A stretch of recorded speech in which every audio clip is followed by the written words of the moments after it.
This episode of Ireland Crimes and Mysteries is supported by Shopify. That little purple shop pay button has changed the way we all shop online by making checkout faster than ever. Whenever you see it, you know you are in good hands because that store is powered by Shopify. It is simple and it is incredibly effective. That is the Shopify difference. Shopify is the commerce platform behind millions of brands around the world, from global names to people launching their very first business. With hundreds of beautiful templates, you can build a store that matches your brand without touching a line of code. You can manage everything in one place, from inventory and payments to analytics and marketing. And that iconic purple shop pay button, it's why Shopify has the best converting checkout on the planet, helping reduce abandoned carts and boost sales. Your customers already know it, trust it, and love it. If you want to see fewer abandoned carts, it's time to head over to Shopify. Sign up for your €1 per month trial and start selling today at shopify.ie. That's shopify.ie and see what you can accomplish with Shopify by your side. Go Loud presents Ireland Crimes and Mysteries. Brought to you by Revive Active.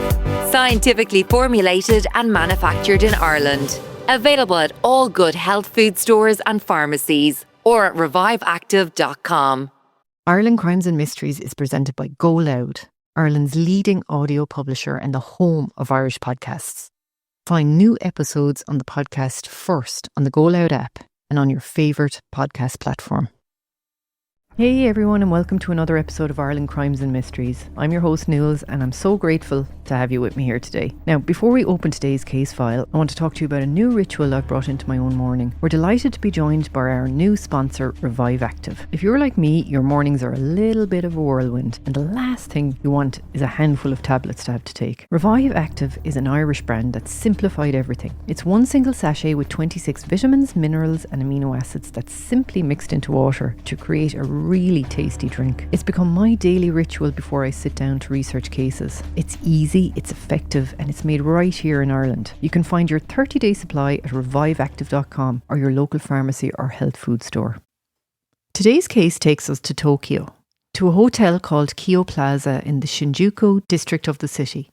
It's the early hours of the 24th of May 2012. And the night manager of the hotel is on his way up to room 1427 on the 14th floor to deal with a noise complaint. When he opens that door, he finds a young Irish woman lying unconscious on the floor of the bedroom. She's 21 years old, a Dublin City University student from Curracloe in County Wexford. And within the hour, despite CPR at the scene and resuscitation at the hospital, she'll be pronounced dead. Her name is Nicola Furlong, and she had only 10 weeks left before she was due to come home. I'm your host Niels, and this is Ireland Crimes and Mysteries. This is a case I've wanted to cover for a very long time, and even though it happened over 5,000 miles away from Ireland, it's very much an Irish story. A young woman from Wexford who was studying at DCU, who had gone to Japan on a year abroad portion of her degree, who went out one night with another Irish girl for a Nicki Minaj concert, and who would never come home. And her family, who would have to fly to the other side of the world, sit through a trial in a Tokyo courtroom and listen to a defence team try to drag their daughter's name through the mud in open court. And the court case that followed left the family feeling completely let down. A sentence Nicola's mother called a travesty. A man who served just over 10 years in a Japanese prison for the murder of an Irish student. And the fact that he's been a free man back home in the United States since November 2022. Nicola Furlong, as I said, was 21 years old in May of 2012. She was the daughter of Angela and Andrew Furlong, and she had an older sister named Andrea. The family home was in Curracloe in County Wexford. Curracloe is of course best known for the beach. Miles of white sand and dunes running along the southeast coast. It's the very stretch of beach that was used to stand in for Omaha Beach in the opening sequence of Saving Private Ryan. That was Nicola's home stretch growing up. Nicola had finished her secondary education and gone on to Dublin City University, where she was studying for a degree in international business. She was part of what would have been the International Business and Language class of 2013. By 2012, she was in her third year of the course, and as part of the programme, she had taken up an exchange year in Japan. She was based at Takasaki City University of Economics. In Takasaki, which is a city in the Gunma prefecture, roughly 100 kilometres north of Tokyo. So she wasn't living in the bright lights of the capital. She was up the country in a quieter spot, getting on with her studies and her year abroad. She was due to come home that summer. She had a final year of her degree waiting for her back in DCU, and she was expected to be working over the summer before starting that final year. As far as everyone close to her was concerned, she was counting down the weeks. We know that because the night before she travelled down to Tokyo for the concert on the 22nd of May 2012, she sent a text to her mother Angela. Nicola Furlong has spoken about that text a few times in interviews in the years since. The message read, "All ready for the concert, ma'am. I'm so excited. 10 weeks and I will be back in Ireland." 10 weeks she had left. And there's one other detail from before the trip I wanted to mention now, because it becomes relevant later. Nicola had been prescribed a small amount of Xanax in Ireland for what was described in court as mild anxiety. She'd been given 8 tablets in total, and she had taken 1 of them. The remaining 7 were still in her belongings when she died. So this was a young woman who had taken her prescribed medication once. Of course, that detail will come back later when Richard Hines' defence team tried to make something different out of it at trial. In June of 2012, less than 3 weeks after her death, hundreds of people gathered in Wexford for Nicola's funeral. The following year, in 2013, Dublin City University would confer a posthumous degree on her. Her sister accepted it on behalf of the family at the graduation ceremony. So in the end, she still graduated from DCU. Her family just had to take the degree for her. The concert was on Wednesday, the 23rd of May 2012. As I said, Nicki Minaj was performing in Tokyo, and Nicola had tickets along with another Irish exchange student. I want to keep that other Irish girl unnamed throughout the episode.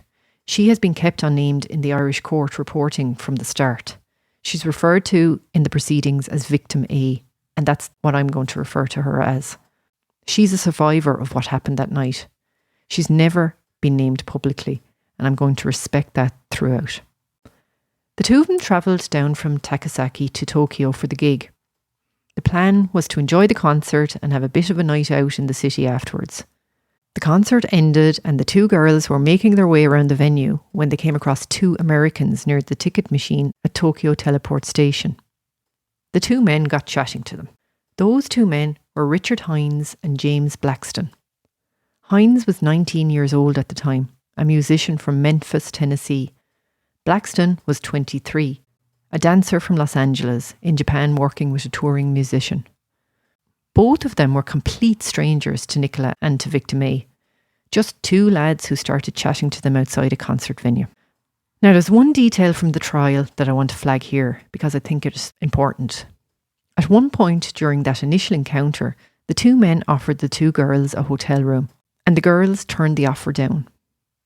What they did agree to was going on for a drink, and the 4 of them ended up walking together towards Shibuya, which is one of the main nightlife districts in Tokyo, full of bars and restaurants. They went to a place called the Scramble Cafe and Bar. The group ordered 3 tequila shots and a round of vodka and Red Bull, and according to the bar workers, whose statements were later read in court, the drinks were bought by the 2 men. The 2 girls had already turned down a hotel room. They were just out for the night. They had no reason to think anything was wrong. Victim A would later give evidence at trial about what she remembered from inside the bar, and her testimony is some of the most important evidence in the entire case. She described going to the toilet at one point during the evening. When she came back to the table, she said there were 4 drinks already lined up on the counter.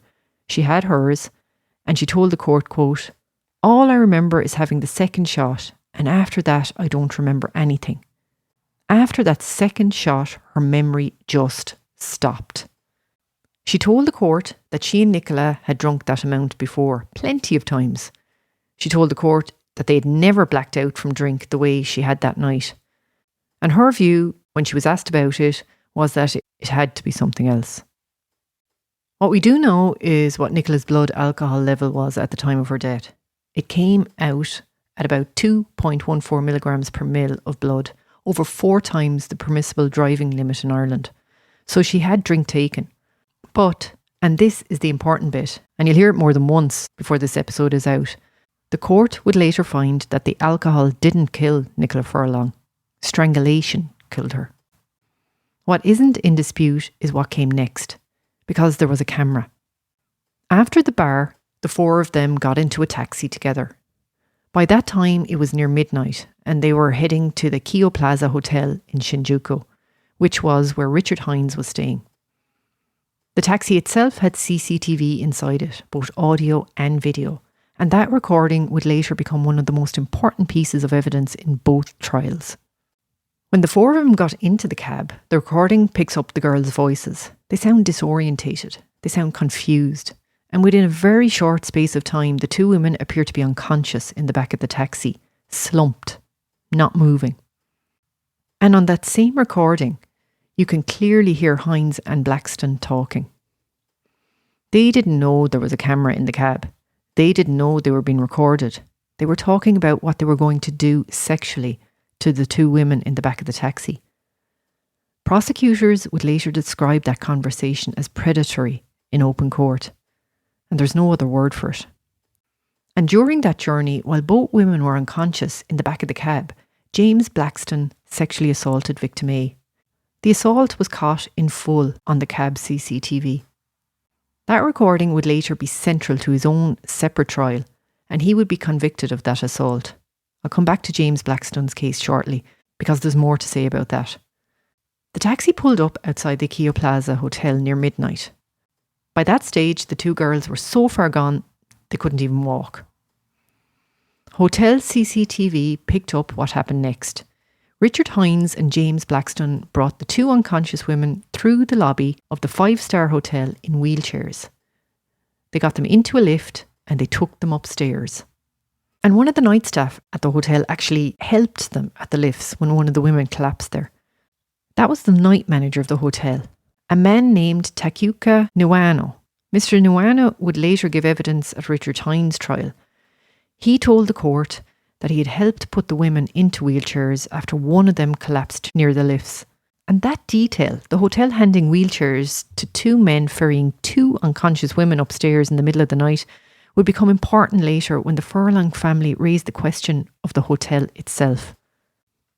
Nicola was taken into Richard Hines' hotel room 1427, on the 14th floor. Victim A was taken to a separate room. I'm not going to speculate about what went on inside those rooms. The court found what it found, and we'll come to that. But what we know is that at some point during the next few hours, somebody in the hotel made a noise complaint about room 1427. The exact time of that noise complaint is a bit muddled. Different reports placed it at different times. Some put it at around 3:20am, some at around 4am, and there's reporting that puts the call to police at 4:11am. So we're talking about a window in the very early hours of the 24th of May 2012. The precise minute isn't nailed down, so I'm not going to pretend to give you one. What we do know is what Mr. Niwano told the court at the trial. He said that after the noise complaint came in, he went up to room 1427. He could hear voices on the other side of the door. And what he found inside that room was Nicola Furlong lying on the floor of the bedroom, with Richard Hines still in the room. Niwano dropped down beside Nicola and started CPR, and an ambulance was called. Nicola was rushed from the hotel to Tokyo Medical University Hospital. A Dr. Kenta Ada tried to revive her. As part of that effort, he used a drug called lignocaine and an endotracheal tube while trying to clear her airway and assist her breathing. The only reason I'm mentioning that now is that the lidocaine would later become a small but important part of the trial, because the defence team would try to make something of it. It came from the hospital resuscitation, not from anything that happened in the hotel room. The resuscitation didn't work, and Nicola Furlong was pronounced dead at the hospital at 21 years of age. From the beginning, Japanese police treated Nicola's death as suspicious. By the 31st of May 2012, just over a week after Nicola died, 2 American men were being held for questioning by Tokyo police in connection with her death. James Blackstone was named. The other man, a 19-year-old, wasn't named at that stage. because under Japanese law, he was a minor. Now, the charges actually came in stages, which isn't the way it would work here in Ireland. The two men weren't initially held on suspicion of murder at all. They were held on suspicion of giving alcohol drinks to victim A and sexually assaulting her in the back of the taxi. The murder charge in respect of Nicola came later, as the forensic work progressed and as the Japanese police reviewed the autopsy findings and the hotel CCTV. On the 8th of June 2012, Andrew Furlong, Nicola's father, travelled out to Tokyo himself. He met with the Japanese police officers who were investigating his daughter's death. He had questions for them and he wanted answers, partly because so many of the arrest details had been sealed up at that point. At that stage, police suspicion was that Nicola had been sexually assaulted and then strangled. I want to flag that really clearly now, guys. That was the police suspicion in June of 2012. The conviction that would come later was for murder by strangulation. It wasn't a conviction for the sexual assault of Nicola. On the 15th of June 2012, the 19-year-old American was arrested on suspicion of murder. That's the point at which the second arrest became a murder arrest. The arrest came after Japanese police had completed their review of the autopsy findings and the hotel surveillance footage. And then, by July of 2012, it emerged that Richard Hines had admitted to Japanese police that he had strangled Nicola. He told the investigators he hadn't meant to kill her, but he had admitted strangling her. Meanwhile, back in Ireland, Nicola's body had been flown home to Wexford. As I mentioned a few minutes ago, hundreds of people came to her funeral in June of 2012. The Irish Embassy in Tokyo was working with the Furlong family throughout this period. The Department of Foreign Affairs in Dublin had consular staff in regular contact with them, helping the family with everything from the repatriation of Nicola's body to the long wait for the case to come to trial. And it was a long wait. From May of 2012, the family had to hold on until March of 2013 for the trial to start. Almost a year waiting, knowing what had happened to their daughter, knowing what had been recorded inside the taxi and holding out to get their day in court. Richard Hines was charged with the murder of Nicola Furlong and he was tried at Tokyo District Court in March 2013. The Furlongs travelled out to Tokyo for the trial. Andrew, Angela and Andrea. They sat through every day of it. The case was heard at Tokyo District Court before a panel of 9. 3 professional judges and 6 lay judges. That is ordinary members of the public sitting alongside the bench, and they would all decide together on guilt and on sentence. So no jury, as we think of it here. A mixed panel. Hines pleaded not guilty.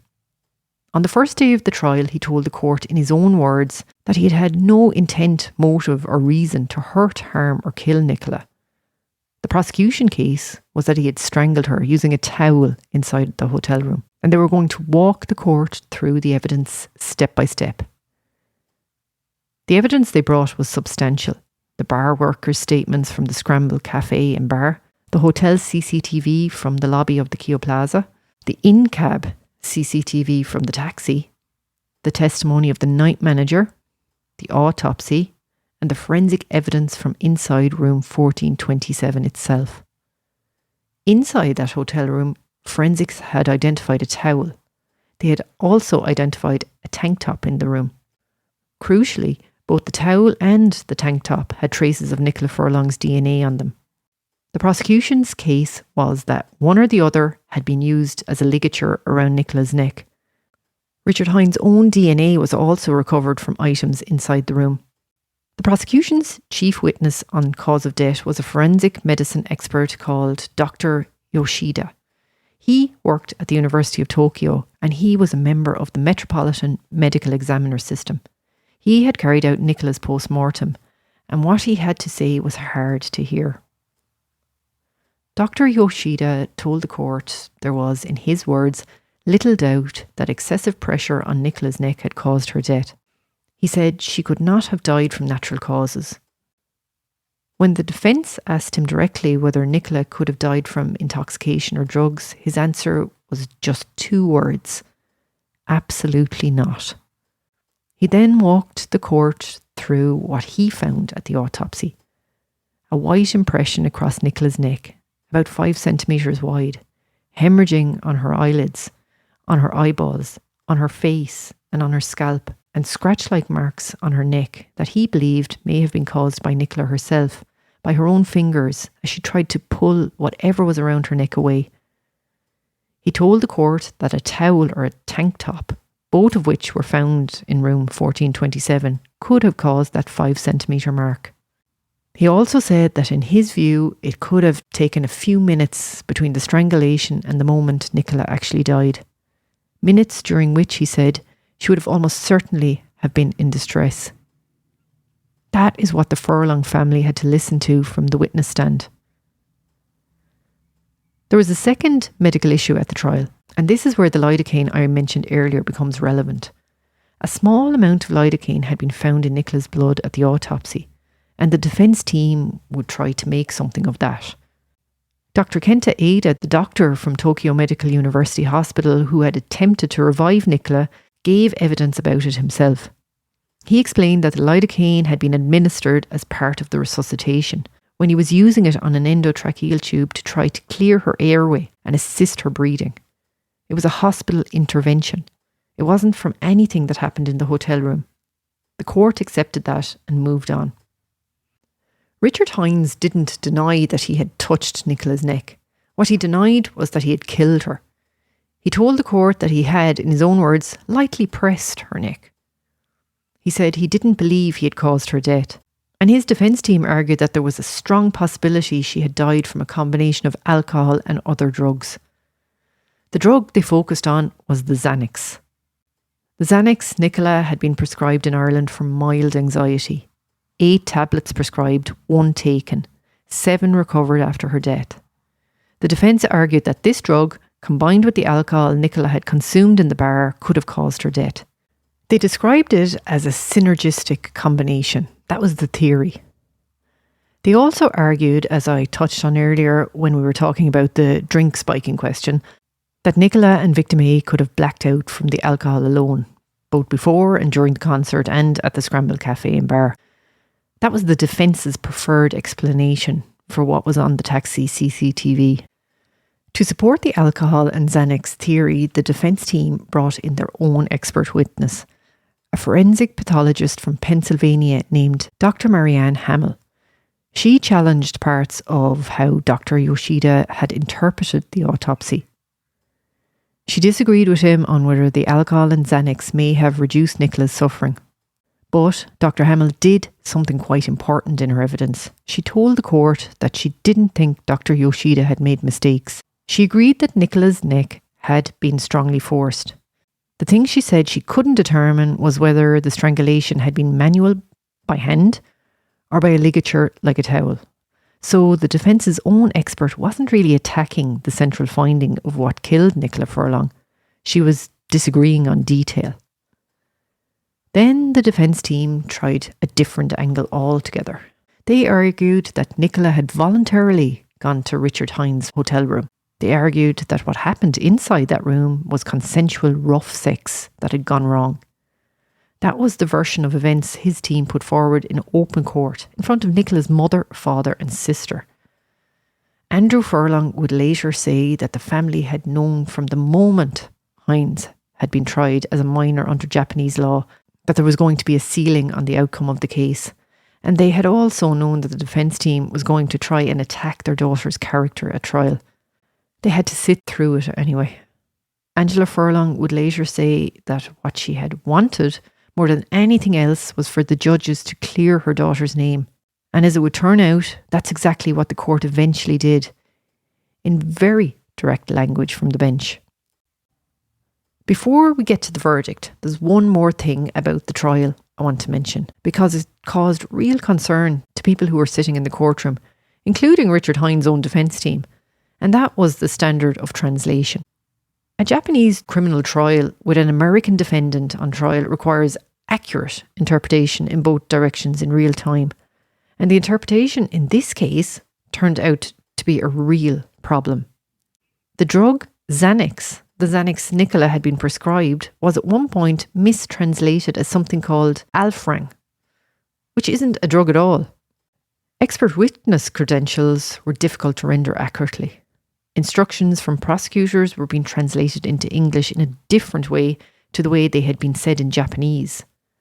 5 of the 6 lay judges on the panel raised concerns at one point during the trial about interpretation mistakes. There was a lay judge on the panel who spoke English, and at points during the proceedings, he was actually passing notes up the bench to the chief judge, flagging misinterpretations as they were happening. Hines' own defence attorney, a man named Masaneo Hattori, was scathing about the standard of interpretation, describing it as dire. The verdict, when it came, was based on the evidence the court heard, but I think it's worth flagging that the trial wasn't a smooth process and that the language barrier added another layer of distress for everyone involved. By the middle of March 2013, the trial was coming to a close. The prosecution sought a 10-year prison sentence. They told the court it was the maximum sentence available to them in the circumstances, given Hines was being tried as a minor under Japanese law. They argued that he had strangled Nicola in his hotel room, that he had applied heavy pressure to her neck with strong intent to kill, and that drugs weren't a significant factor in her death. They also argued that Hines had violated Nicola's dignity, not just through what he did on the night of the 23rd of May 2012, but through the version of events he was giving in open court at trial. The defence stayed on their line. They argued that the prosecution couldn't prove that Hines had killed Nicola by strangling her. They questioned motive. They asked the panel to consider reasonable doubt. Hines himself was then given the chance to address the court directly. He told the panel that he firmly believed he hadn't killed Nicola. And then he turned to the Furlong family in the courtroom and he told them that their daughter hadn't suffered. A young woman whose own autopsy had shown she had clawed at her own neck, trying to pull whatever was around it away, and her parents were told from the stand that she hadn't suffered by the person on trial. On the 19th of March 2013, Tokyo District Court delivered its verdict. The 9-member panel found Richard Hines guilty of the murder of Nicola Furlong. And the language the court used from the bench was strong. The court called the murder atrocious. They called it vicious in nature. The presiding judge said Hines' account at the trial wasn't credible. And he said that the way Hines had given his evidence had, in the court's own words, tainted the honour of his victim. The defence's attempt to portray Nicola as a promiscuous drug user was rejected in plain terms from the bench. So what did the court actually find? The court found that Nicola was still breathing and her heart was still beating while she was being choked. The court found that her death was caused by suffocation after strangulation. The court found that the murder weapon was either the towel or the tank top recovered from inside room 1427, both of which had traces of Nicola Furlong's DNA on them. The court found that the level of Xanax in her body was well below the normal prescription range and that the drug hadn't killed her. So the entire defence theory about alcohol and Xanax was rejected on the record. And the court went on to find that Richard Hines knew his actions were highly dangerous and could lead to death, that he knew what the results would be, and that on the basis of all of those findings, he had intended to kill Nicola Furlong. And then came the sentence. Not less than 5 years, not more than 10 years, with labour, and that was the maximum the court would give him. And the reason it was a flexible 5 to 10 years rather than a fixed term was that in Japan in 2012, the age of adulthood was 20 years. And as we know, Richard Hines was 19 years old when he killed Nicola Furlong. So under Japanese law, he was still a minor. And for a minor in a murder case, this kind of flexible, indeterminate sentence was the most the court could impose. It's a sentence designed in part to encourage rehabilitation through contrition. The idea is that with progress, with remorse, with engagement in prison programs, a young offender might be released closer to the lower end of the range. That was the verdict. That was the sentence. Contrition wasn't exactly what was about to unfold over the following 9 years. James Blackstone was tried separately at Tokyo District Court, and I want to be very clear about this part of the story, because legally it really matters. James Blackstone wasn't charged with any offence in relation to Nicola Furlong's death. He was charged with sexually assaulting victim A in the back of that taxi. He was also charged with the sexual assault of another woman in Japan, a second complainant who has been referred to in later reporting as Victim B. Victim B was a 22-year-old Japanese-Brazilian shop worker, and the second sexual assault had happened back in April of 2012, before the night of the concert. Deleted images recovered from Blackstone's iPad formed part of the evidence against him in relation to Victim B. The Irish reporting at the time used the phrase quasi-forcible indecency for the charge. In plainer terms, it covers indecent acts committed by taking advantage of someone's loss of consciousness or inability to resist, or by causing that loss of consciousness yourself. The in-cab CCTV from the taxi was central to the prosecution of Blackstone for the assault on Victim A. James Blackstone denied the sexual assault allegations during his trial. His defence team argued that the testimony of the women wasn't credible and that the taxi footage was inconclusive. The prosecution had sought a 4-year prison term against him. On the 13th of March 2012, just under a week before Hines was convicted of Nicola's murder, James Blackstone was sentenced to 3 years with labour at Tokyo District Court for the 2 sexual assaults.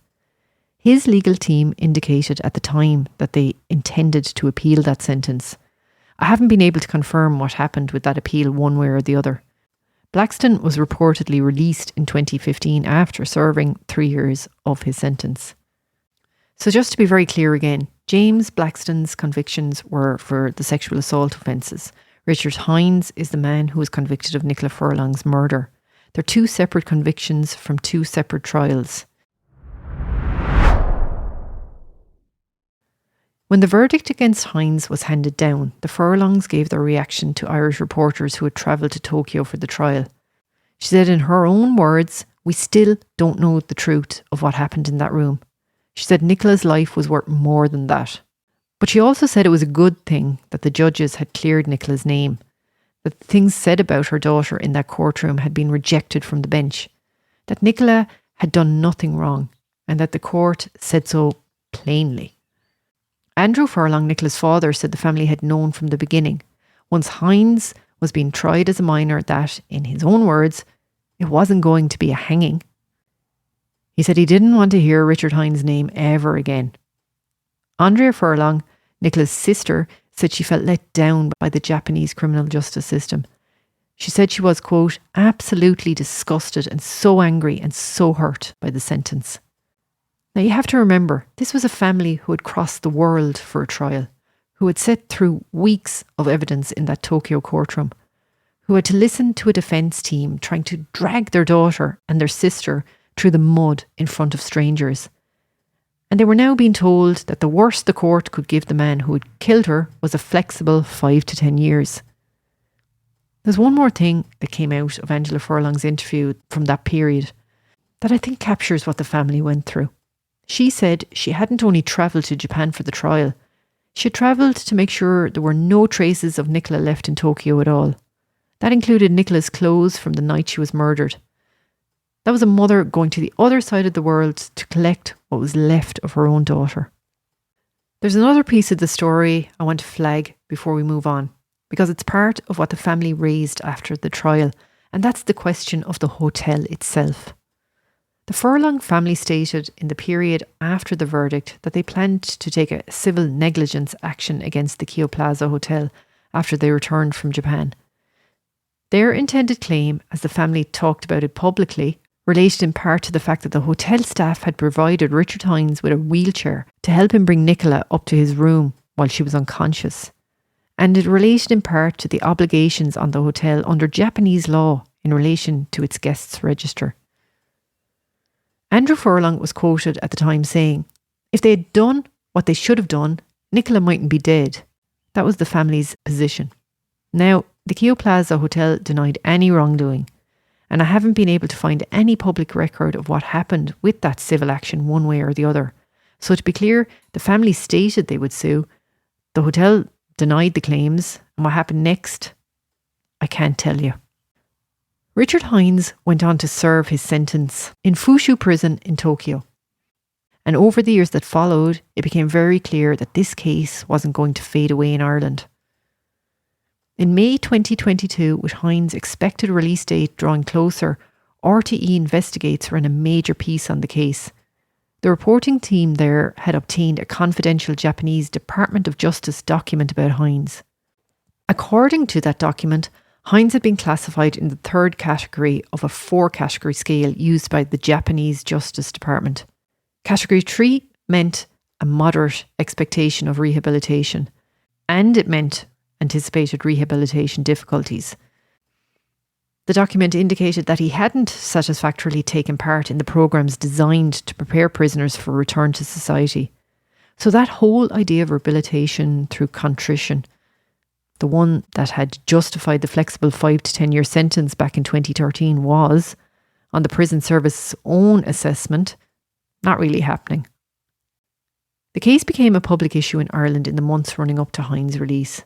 In June 2022, the then Taoiseach, Micheál Martin, was on an official visit to Tokyo, and he raised the case publicly while he was there. He said the Furlong family should be consulted before Hines was freed.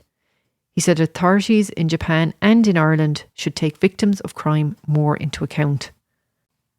Angela Furlong spoke publicly in the months before the release. She said she still missed Nicola every single day. She said she could no longer spend the whole of the anniversary at the graveyard, that it was just too much. So she worked through it instead. She said Richard Hines would get on with his life while her family carried the burden every day for the rest of their lives. On the 19th of November 2022, Richard Hines was released from Fushu prison. He had served the full term of his sentence with 120 days credited for pre-trial detention. He was transferred from the prison to Japanese immigration officials. He was deported from Japan to the United States, and he returned to his family in Memphis, Tennessee on a commercial flight. Reporting at the time of his release said Hines had served the full term of his sentence after reportedly showing no remorse, and that he had been classified as a Category 3 prisoner with that moderate expectation of rehabilitation. So Richard Hines has been a free man since the 19th of November 2022.